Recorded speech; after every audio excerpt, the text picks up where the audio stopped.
10. For we're God's handiwork, created in Christ Jesus to do works which God prepared in advance for us to do. I really like that because that just reminds me that like I was made by God to fulfill a purpose that God has sent me here to do. So like everything that I do needs to be in accordance with whatever God has set for me.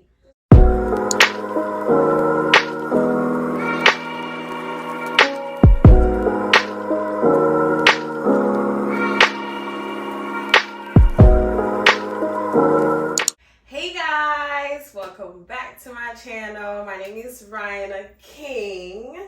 Welcome to my channel. If you're new here, if you've been here before, welcome back.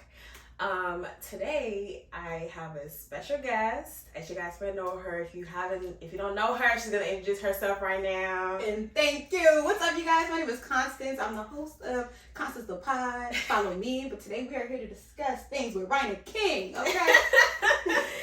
Thank you for that intro. I love that ma'am. intro. As you guys can see, she's a ball of energy. I just love her energy. And on top of that, she is an Aquarius.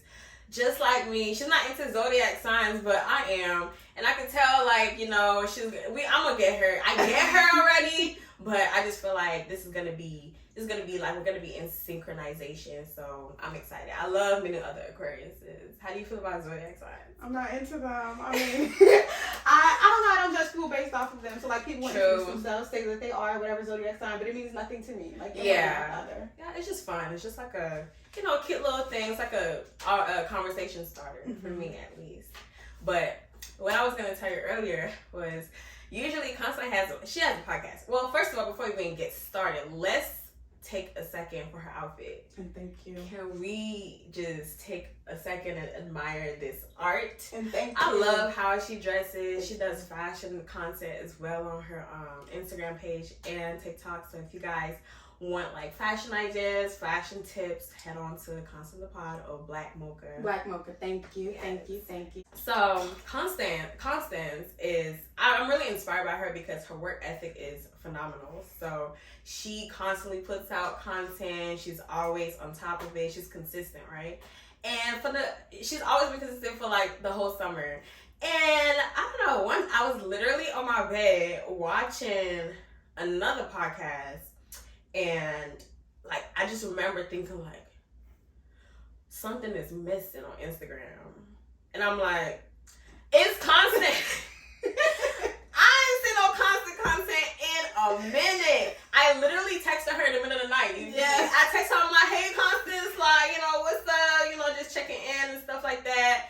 And I went to her YouTube page and I saw that, you were taking a break. And I was like, oh, okay. And the reason you took your break really resonated with me too. Can you just like tell us why like you decided to take a break? Short break. I took a break because I felt like I was doing a lot. I felt like I needed to rest. Not only that, I wasn't really sure if I was continuing to go on and on for the sake of like other people's perception of what consistency may look like, or if I was doing it for myself. I was so on the fence about it, and I know the night before I put out that video, I was like crying. I just broke down crying, and I was like, okay, this is a lot going on. And I really just wanted to take a moment to like refocus, figure out if what I was doing was in alignment with what God had for me, and just wanted to make sure that I was good mentally. Like I had no time to like think. Like I literally, so my podcast, I create an episode every single day, right? So I'm going to work, working out, coming home, podcast. It's the same thing every day. Like I had no time to like hang out with friends, no time to literally just think, like nothing.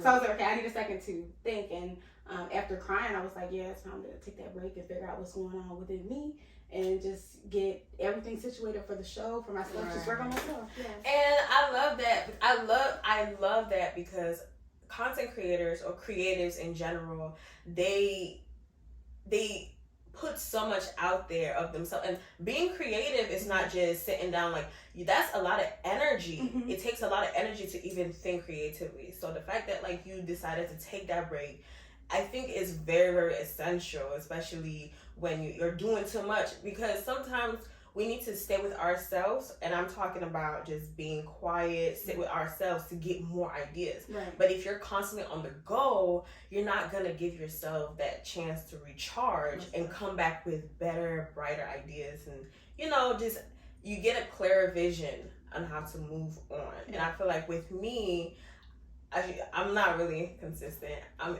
Why would you say you're not really consistent? Well, because I know I don't put out content as much as, you know, a typical YouTuber will. And I don't think there's anything wrong with it. With me personally, I'm just like, I go at my own pace. Mm-hmm. And if I feel like I need to take a break or take a second, I'm going to take it. Mm-hmm. I put out content because I love it. Yeah. But once it starts feeling like work, I like genuinely I don't get the energy to do it. I'm not creative. I'm just not it. So I don't like to put out content that I don't really like. Right. So, you know, I'm glad that you actually did that, because I'm just like, you're doing it for yourself and not for other people. Because that's another thing too. Sorry, I didn't mean to cut you off. No, you're fine. I want to say that I admire that about you. Like sitting back. First of all, I had watched the episode that we did together on my podcast, right? And I heard you say that exact same thing. Like, I don't like to do work. I don't want to make what I'm doing feel like work. Once it feels like work, I don't want to do it anymore, right? And so I heard that, and that resonated with me, and I was like, okay, why would I take something that I love and that I genuinely enjoy and turn it into a job when I hate work so much? Exactly. And I felt it becoming work, and so I can appreciate that you are very interested in making sure that you love what you do and continue to make sure you love what you do, and also love what you put out. I really fuck with that. I feel like I was so not that I don't like what I did, but I just never even took the time to really assess, do I like it? Like, I was just talking, making noise. Like, I couldn't even appreciate it's not noise, but no, you know what I mean? That's just how it was. I was just like, talk like constant, just take a second to chill, reassess everything, like get it all going. So I appreciate that about you. Thank you. Yes, ma'am. I love your work ethic. Thank you. Now, when I first met Constance, I thought she was very authentic. That was the first thing that, like, if someone came to me and was like, what is your first impression of her? Authenticity is the first thing. Not only because she's my friend, so because the way she carries herself, she's very confident. If you listen to our podcast, the very first one we did about colorism, you spoke so confidently about yourself. I'm just like, Zane, I love this girl. And then, of course, later on, I found out that you identify as she's part of the LGBT community, or gay, lesbian, or whatever. And I was like, oh, okay, interesting. And then, of course, aside of my personal beliefs or what I think, I've always been curious to, you know, talk to someone about their journey. So, if you don't mind, I have some questions for you. So, my question is, was there ever a time in your life or a part in your life where, you know, growing up, it made you question your sexuality? I don't know if I ever went through like a questioning phase where I was battling with myself. I think I had always known, like, I noticed that, like, okay, earlier on, like elementary school, preschool, whatever, I noticed that I was like, I didn't know preschool, I don't even remember the first time I liked a guy. But let's say high school, that was when I started getting like sexually active with guys. I noticed that in being sexually active with guys, I liked women. But it wasn't like a, do I like women? Like, that wasn't a question. Like, I know I like women. Yeah. Okay. So I think maybe the question was more so, do I like guys? Maybe. I don't even think I really thought about it. I was just like, I'm fucking guys, but like, I'd rather fuck a girl right now. That makes sense.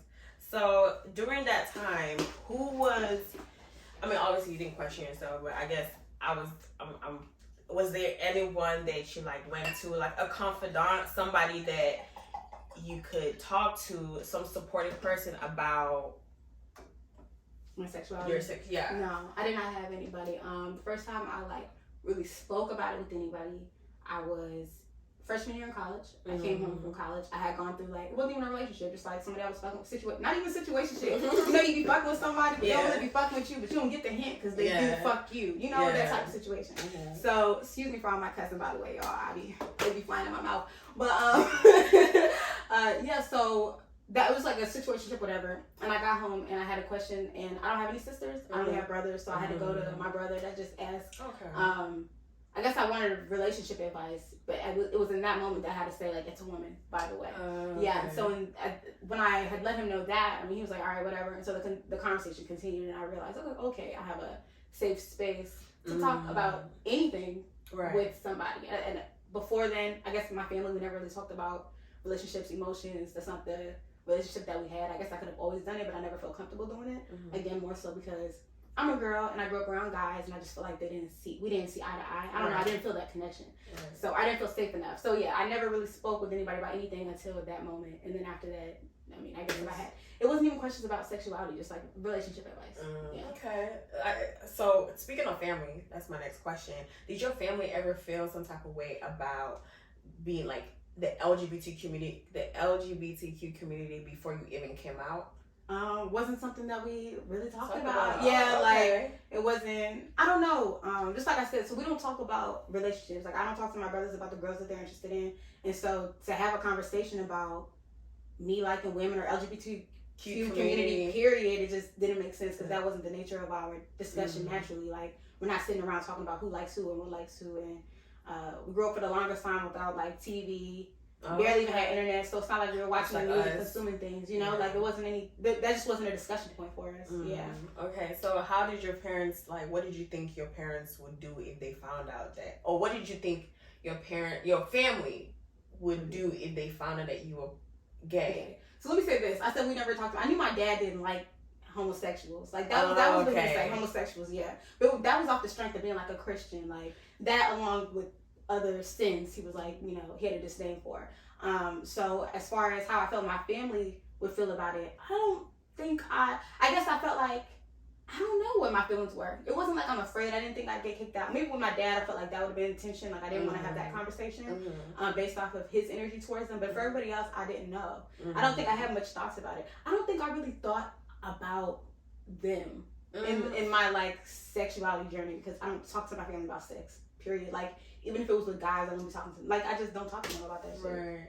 It's so interesting because you know when you on the internet when people come out, it's like such a big deal. But I feel like for yours, it was just kind of like you knew who you were, and it's like I'm gonna come to you for relationship advice because I need relationship advice. You didn't really make it a big deal about it being a girl or boy. Right. It was just kind of like I need relationship advice. Right. Can you help me out? Right. I think I had like a little, like maybe subconsciously, like in the back of my mind, I thought like this may be weird because I don't know if they ever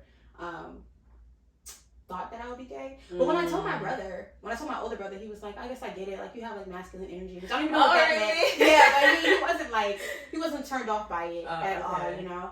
And then I remember my little brother saying, all right, like what? Like I still accept it. Like they were just like, what are we having this discussion for? Type of energy, so supportive. You know? Yeah. So yeah, it was just like, I wish most parents would do that. Like just accept people for who they are. Yeah.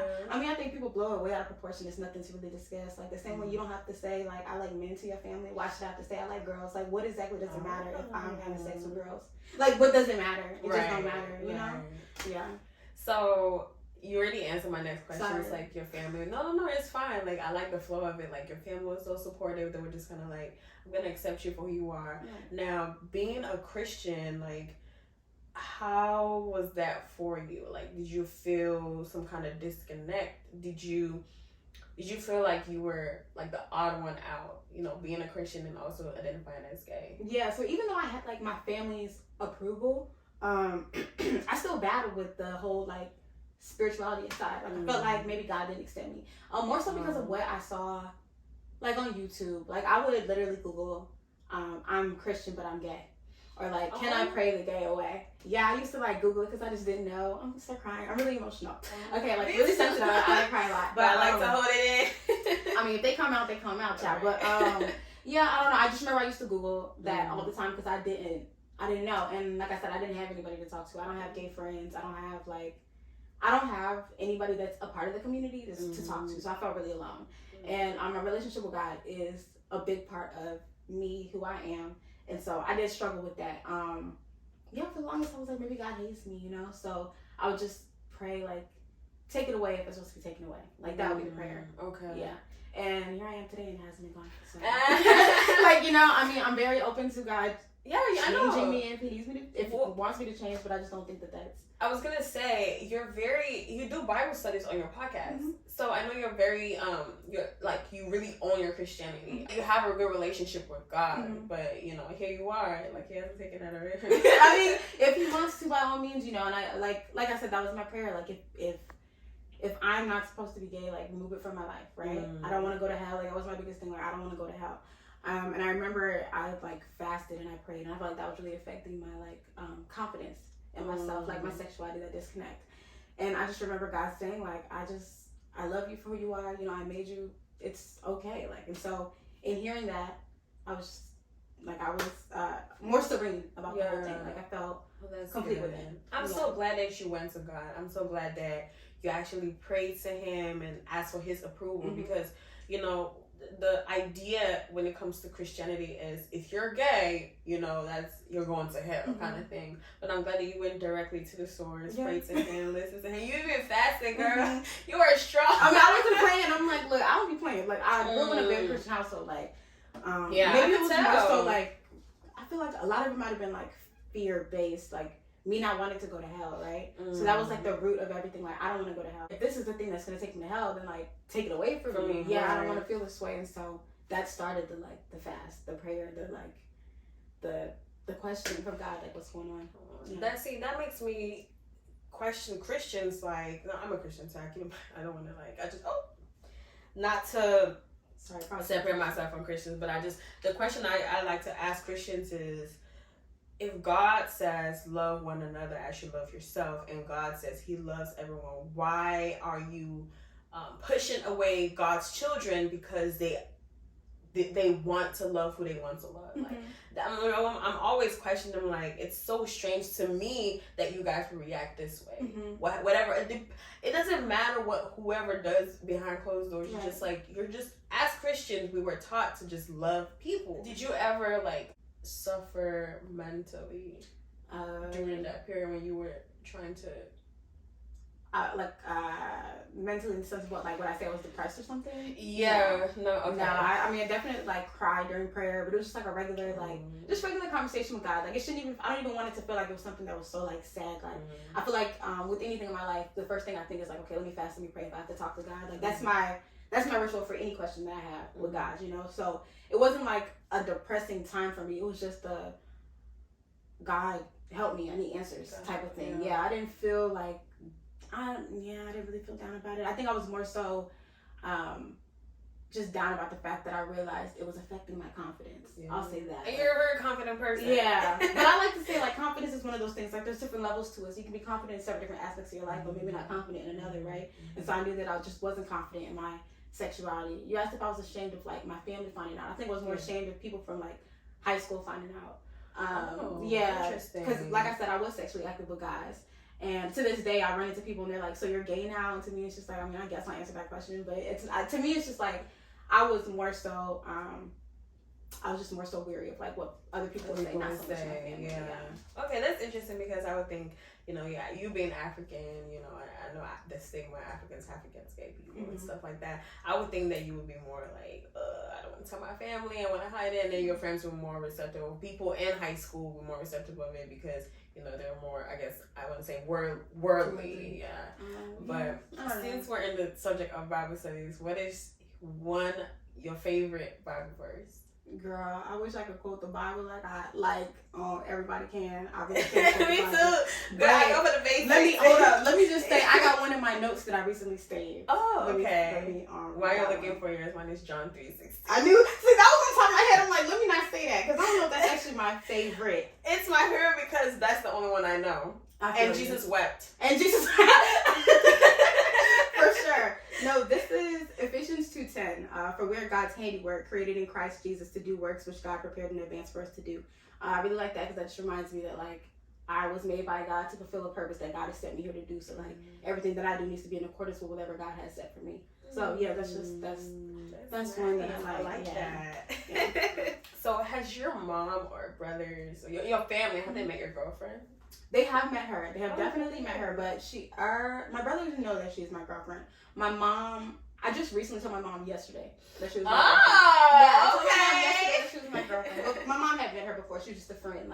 She knew that she was one of my friends that had a good head on her shoulders.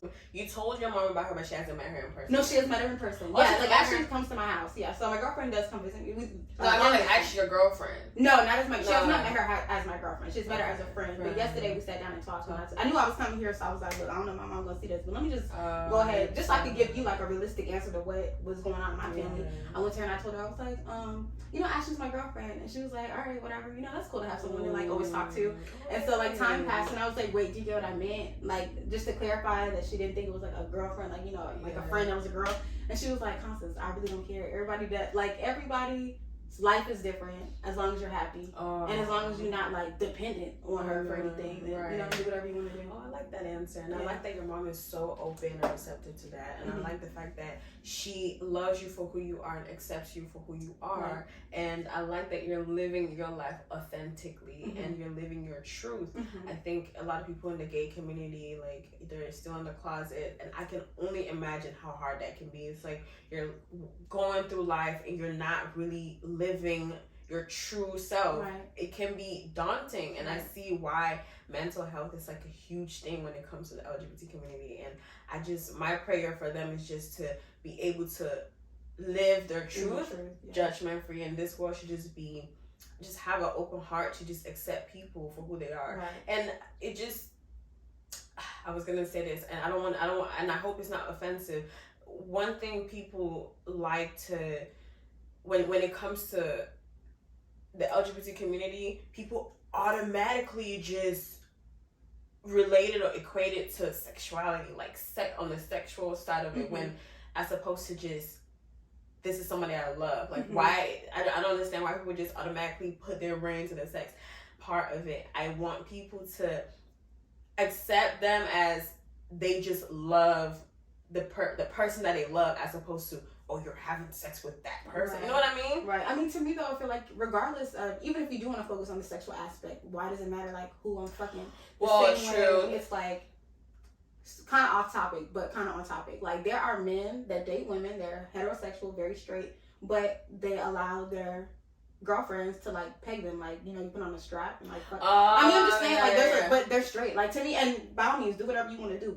I'm just saying, why does it matter that that's what you like to do? Like, I just don't really get why you would sit and try to fixate your brain on understanding why someone's doing what they're doing if they're not doing it with you, to you, whatever. You know what I'm saying? Or it's not affecting your life in any way, shape, or form. I think people convince themselves, and this is with a lot of things, I think people convince themselves that they're genuinely concerned for somebody's well-being, but they're not. And if they are, I think, as so far as I'm not hurting myself and I'm not hurting you, then I don't really see what your concern is. I think everybody wants to like understand things, and all you need to understand is, this is what I like, you like what you like. It is what it is. Like, nobody really has questions as to why, like, a black person is dating a white person, or why a black person is dating an Asian person. Like, it's all based on what, like, whatever you like. Like, just go after what you like. It's nothing to really, I don't know. I feel like it's nothing, it's not that deep. People make it deep. I think because they don't understand it. But again, like, what do you need to understand it for? That's a good answer. I know there are a lot of misconceptions about the LGBT community.